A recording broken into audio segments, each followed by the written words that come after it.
Selamun Aleyküm ve Rahmetullahi ve Berekatuhu. Bir neçə gün sonra Qurban Bayramı olduğuna görə bir çox qardaşlar qurban kəsməyin hökmü haqqında soruşurlar.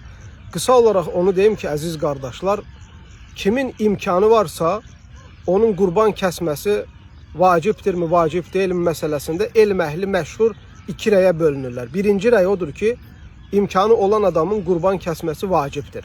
Bu Hənəfi məzhəbində etimad olunan fətvadır və bir çox elm əhli də bu rəydədir. Şeyxülislam İbn Teymiyyə, həmçinin İbn-i Qayyim də buraya meyl eləyir. Maliki məzhəbindən də iki məşhur rəyin biri də bunu dəstəkləyir. İkinci rəy də odur ki, imkanı olan adam qurban kəsməsə günah qazanmır. Yəni qurban kəsməyin hökmü sünnə müəkkədədir. Tərk olunması tövsiyə olunmayan sünnələrdəndir. Əksər alimlər bu rəydədirlər.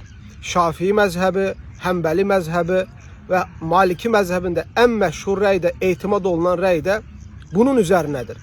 Tabeinlərdən Said ibn-i Musayyəb, İmam Əl-Əlqama, İmam Əl-Əsvad, İmam Ata ibn Əbi Rabah da bu rəyi dəstəkləyir. Xəlifələrdən də Əbu Bakır radiyallahu anhu, Ömər ibn Xattab radiyallahu anhu qurban kəsməyin vacib olmadığı yöndədirlər.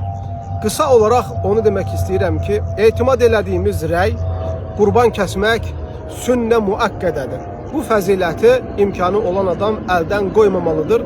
Esselamu Aleyküm və Rahmetullah.